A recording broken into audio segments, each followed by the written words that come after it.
Παρίσι με ένα συνήθιστο χάρισμα, την όσο Χρυσίδη. Κάτι το οποίο όμως θα οδηγήσει σε πολλές δολοφονίες και θανάτους. Την ευθύνη του παιδιού αναλαμβάνει το μοναστήρι, οφείμενο ότι είναι φυλακισμένη και ο πατέρας του άγνωστος. Στο απόσπασμα που θα σας διαβάσω, η παραμάνα που έχει αναλάβει την ανατροφή του μωρού το γυρίζει πίσω στο μοναστήρι. Λίγες εβδομάδες αργότερα, η παραμάνα ζήτησε με ένα ψάχνο καλάθι στο χέρι, χτυπούσε την πόρτα του μοναστηριού σαν μερί. Όταν της άνοιξε ο Πάτερ Τεριέ, ένας 50άρης φαλκρός καλόγερος που μύριζε ανάλαφρα ξύδι, η γυναίκα απόθεσε το φορτίο της στο κατόφλι, λέγοντας απλά: «Να το! Τι είναι?» ρώτησε ο Πάτερ Τεριέ και σκύψε πάνω από το καλάθι, λιγοκλίνοντας τα ρουθούνια του, γιατί υπέθεσε ότι θα ήταν κάτι φαγόσιμο. «Τον μπάσταρδο της φώνησες από την οδό Φέρ!» Ο καλόγερος σκάλισε με το χέρι του τα σκεπάσματα, ώσπου ελευθέρωσε το πρόσωπο του κοιμισμένου μωρού. «Μια χαρά φαίνεται, ροδαλό και καλοθερμένο. Γιατί με έχει φάει, γιατί μου ήπιε όλο μου το γάλα, ως την τελευταία σταγόνα. Τέρμα όμως, τώρα μπορείτε να τον ταΐστε μόνοι σας. Του δώσετε κατσικίσιο γάλα και σούπα και καροτόζουμο, τα τρώει όλα ο μπάσταρδος». «Δεν καταλαβαίνω τι θέλεις. Πραγματικά, δεν καταλαβαίνω που το πας. Νομίζω ότι το μωρό δεν θα πάθαινε τίποτα αν έμενε ακόμα λίγο καιρό κοντά σου». «Αυτό δεν θα πάθαινε τίποτα», απάντησε η παραμάνα. «Αλλά θα πάθαινα εγώ. Έχασα 10 οκάδες και όμως έτρωγα για 3. Και για ποιο λόγο? Για 3 φράγκα τη βδομάδα». «Α, καταλαβαίνω», είπε ο Πάτερ Τεριέ, σχεδόν με ανακούφιση. «Αυτό είναι το πρόβλημα. Το ζήτημα είναι τα λεφτά». «Όχι», είπε η παραμάνα. «Πάρε τώρα το παιδί και πήγαινε σπίτι σου. Θα μιλήσω στον ηγούμενο για την υπόθεσή σου. Θα προτείνω να σου δίνουμε 4 φράγκα τη βδομάδα». «Όχι», είπε η παραμάνα. «Εντάξει, 5. «Όχι». «Πόσα θέλεις επιτέλους?» έβαλε τις φωνές ο Πάτερ Τεριέ. 5 φράγκα είναι πολλά λεφτά για την κατώτερη δουλειά της διατροφής ενός μωρού παιδιού. «Δεν θέλω λεφτά», είπε η παραμάνα. «Θέλω να απαλλαγώ από αυτό το μπάσταρδο». «Μα γιατί, καλή μου γυναίκα?» ρώτησε ο Πάτερ Τεριέ και ανασήκωσε πάλι την κουβερτούρα στο καλάθι. «Είναι ένα αξιαγάπητο μωράκι. Το μουτράκι του είναι ροδαλό, δεν κλαίει, κοιμάται ήσυχα και είναι βαφτισμένο. Έχει το διάβολο μέσα του». Ο Πάτερ Τεριέ τράβηξε στα γρήγορα το χέρι του το καλάθι. «Αδύνατο! Είναι απολύτως αδύνατο να έχει ένα μωρό το διάβολο μέσα του. Ένα μωρό δεν είναι άνθρωπος ακόμα, αλλά βρίσκεται σε ένα προγενέστερο στάδιο. Η ψυχή του δεν έχει διαμορφωθεί ακόμα. Επομένως, δεν μπορεί να προκαλέσει το ενδιαφέρον του διαβόλου. Μήπως μιλάει, μήπως τεινάζεται και σπαταράει, κουνάει πράγματα μέσα στο δωμάτιο ή βρωμάει?» «Δεν μυρίζει καθόλου», είπε η παραμάνα. «Βλέπεις λοιπόν, αυτό είναι ξεκάθαρο σημάδι. Αν είχε το διάβολο μέσα του θα βρωμούσε». Για να καθησυχάσει την παραμάνα και να δοκιμάσει το ίδιο του το κουράκι, ο Πάτερ Τεριέ σήκωσε το καλάθι και το κράτησε κάτω από τη μύτη του. «Το μωρό δεν μου μυρίζει τίποτα παράξενο», είπε, αφού ανοιγόκλεισε μερικές φορές τα μυθούνια του. «Στα αλήθεια τίποτα. Μου φαίνεται όμως ότι οι πάνες του κάτι μυρίζουν». Και με αυτά τα λόγια της άπλωσε το χέρι για να επιβεβαιώσει και εκείνη την εντύπωσή του. «Δεν εννοώ αυτό», είπε η παραμάνα γλωσσιρά και έσπρωξε το καλάθι μακριά της. «Δεν εννοώ αυτό. Φυσικά λερώνει τις πάνες του και οι πάνες του μυρίζουν. Αυτό, το ίδιο όμως, το μπάσταρδο, δεν μυρίζει καθόλου». «Επειδή είναι γερό», φώναξε ο Πάτερ Τεριέ. «Επειδή είναι γερό, γι' αυτό δεν μυρίζει. Μόνο τα άρρωστα παιδιά μυρίζουν, όλοι το ξέρουν αυτό. Ένα παιδί με βλογιά μυρίζει αλογίσια καβαλίνα. Ένα που έχει σκαρλατίνα μυρίζει σαπιομήλιο. Και ένα φυματικό παιδί μυρίζει κρεμμύδι. Το μωρό είναι γερό. Αυτό είναι όλο. Τι πρέπει δηλαδή, να βρωμάει? Τα δικά σου τα παιδιά βρωμάνε?» «Όχι», είπε η παραμάνα.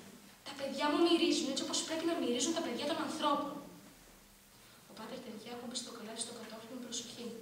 Ένιωθε κιόλας να ορθώνονται μέσα του τα πρώτα κύματα της οργής για την εισιλογνωμοσύνη και το πείσμα αυτής της γυναίκας. Ίσως όσο βαστό συλλογομαχία, χρειαζόταν και τα 2 του χέρια στο να χειρονομεί πιο ελεύθερα και δεν ήθελε να πάθει τίποτα το μόνο εξαιτίας του. Στην αρχή εξάλλου, σταύρωσε τα χέρια πίσω από την πλάτη του, τέντωσε την κοιλιά του προς το μέρος της παραμάνας και ρώτησε αυστηρά. «Ισχυρίζεσαι λοιπόν ότι ξέρεις πως πρέπει να μυρίζει το παιδί ενός ανθρώπου, που είναι φυσικά, εφόσον έχει βαφτιστεί, και παιδί του Θεού?» «Ναι», είπε η παραμάνα. Και ισχυρίζεσαι επίσης ότι αν ένα παιδί δεν μυρίζει όπως νομίζεις εσύ ότι πρέπει να μυρίζει, εσύ, η παραμάνα Ζαμπισί από την οδό Σαντενή, τότε είναι παιδί του διαβόλου. Φέρνοντας το αριστερό του χέρι, μπροστά σήκωσε το δάχτυλό του κλειδικό και ερωτηματικό. Η παραμάνα σκέφτηκε πριν να απαντήσει. Δεν της άρεσε καθόλου που η συζήτησή τους εξελισσόταν συνέχεια στο λογικής ανάκρισης, από όπου η ίδια θα έβγαινε σίγουρα χαμένη. Δεν είπα τέτοιο πράγμα, απάντησε ξεφεύγοντας. Δεν ξέρω αν ο διάβολος έχει χώσει το χεράκι του σε αυτή την υπόθεση. Αυτό θα το κρίνετε εσείς, πάτερ Τεριέ. Εγώ δεν ξέρω από αυτά. Ένα ξέρω. Τούτο το μωρό μου φέρνει φρίκι, γιατί δεν μυρίζει σαν τα άλλα μωρά του κόσμου. Α, είπε ο πάτερ Τεριέ ικανοποιημένος και ξανάδεσε τα χέρια του πίσω στην πλάτη. Αυτά με το διάβολο λοιπόν τα παίρνουμε πίσω. Καλά. Για πες μου όμως, πώς πρέπει να μυρίζει ένα μωρό κατά τη γνώμη σου, Πρέπει να μυρίζει καλά, είπε η παραμάνα. Τι θα πει καλά, ακούστηκε βροντερή η φωνή του πάτερ Τεριέ. Πολλά πράγματα μυρίζουν καλά. Ένα ματσάκι λεβάντα μυρίζει καλά. Η κρεατόσουπα μυρίζει καλά. Οι κήποι της Αραβίας μυρίζουν καλά. Πώς μυρίζει ένα μωρό. Η παραμάνα δίσταζε. Ήξερε βέβαια πώς μυρίζουν τα μωρά. Το ήξερε και πολύ καλά μάλιστα.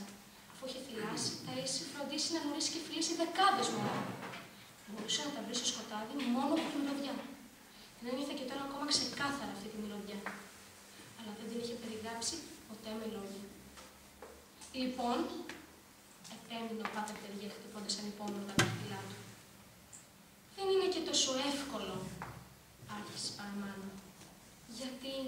Γιατί δεν μυρίζουν παντού το ίδιο. Αν και μυρίζουν παντού όμορφα, πάτερ. Καταλαβαίνετε. Λοιπόν, στα πόδια για παράδειγμα, μυρίζουν σαν μια λία ζεστή πέτρα. Όχι, μάλλον σαν πυλός ή σαν βούτυρο. Σαν φρέσκο βούτυρο. Ναι, ακριβώς. Μυρίζουν σαν φρέσκο βούτυρο. Και στο σώμα μυρίζουν σαν παξιμάδι βουτυγμένο στο γάλα. Στο κεφάλι όμως, εκεί στην κορφή ακριβώς. Κοιτάξτε, πάτερ, εκεί που εσείς δεν έχετε τίποτα πια. Και το δάχτυλό της ακούμπησε στο κέντρο της φαλάκρας του πάτερ Τεριέ, που μπροστά σε αυτό το χήμαρο λεπτομεριακής βλακείας είχε μείνει άφωνος και είχε σκύψει ποταγμένο το κεφάλι του. Εδώ, ακριβώς εδώ μου σκοβουλάνε. Εδώ, μυρίζουν σαν καραμέλι. Τόσο γλυκά και θαυμάσια, πάτερ, που δεν το βάζετε με το νου σας. Αν τα μυρίσετε εκεί, θα τα αγαπήσετε. Είτε δικά σας είναι, είτε ξένα. Έτσι πρέπει να μυρίζουν τα μωρά. Και όχι αλλιώτικα. Και όταν δεν μυρίζουν έτσι, όταν δεν μυρίζουν καθόλου, όταν μυρίζουν λιγότερο ακόμα και τον κρύο αέρα, σαν αυτό εδώ τον μπάσταρδο, τότε εξηγήστε το όπως θέλετε, πάτερ. Εγώ όμως. Και στάβλωσε αποφασιστικά τα χέρια της μπροστά στο στήθος, δείχνοντας ένα τόσο ιδιασμένο βλέμμα στο καλάθι στα πόδια της, λες και είχε μέσα πατράχια. Εγώ, η Ζαμπισί, δεν το θέλω πια. Ο πάτερ Τεριέ σήκωσε αργά το κεφάλι και χάιδεψε κάμποσες φορές τη φαλάκρα του, σαν να ήθελε να στρώσει τα ανύπαρκτα μαλλιά του. Ύστερα, έφερε τυχαία δείχνε τα δάχτυλα κάτω από τη μύτη του και τα μύρισε σκεφτικός. Σαν καραμέλα, ρώτησε, προσπαθώντας να ξαναδώσει τη φωνή του αυστηρό της τόνου. Σαν καραμέλα! Και τι ξέρεις εσύ από καραμέλες? Έχεις φάει ποτέ στη ζωή σου? Όχι ακριβώς, είπε η παραμάνα. Ήμουν όμως κάποτε σε ένα μεγάλο ξενοδοχείο στην οδό Σαντονορέ και είδα πως τον έφτιαγαν με λιωμένη ζάχαρη και κρέμα. Μύριζε τόσο όμορφα που δεν το ξέχασα από τότε. Εντάξει, είπε ο πάτερ Τεριέ και τράβηξε τα δάχτυλα από την μύτη του. Σώπα τώρα. Με κουράζει και μόνο που συζητώ μαζί σου αυτό το επίπεδο. Διαπιστώνω ότι αρνείσαι, για δικούς σου λόγους που δεν με αφορούν, αρνείσαι λοιπόν να κρατήσει το μωρό Ζάμπα της Γκρενούγη που σου εμπιστεύτηκε το μοναστήρι. Θα επιστρέφεις λοιπόν στον προσωρινό του κηδεμόνα, στο μοναστήρι του Σαν Μερί. Θεωρώ το γεγονός θλιβερό, αλλά δεν μπορώ να το αποτρέψω. Απολύεσαι. Και σηκώνοντας τα χέρια του το καλάθι, πήρε μια τελευταία βαθιά ανάσα από τη ζεστή και γλυκιά βοδιά της που σκορπούσε γύρω της παραμάνα και έκλεισε την πόρτα. Ύστερα πήγε στο γραφείο.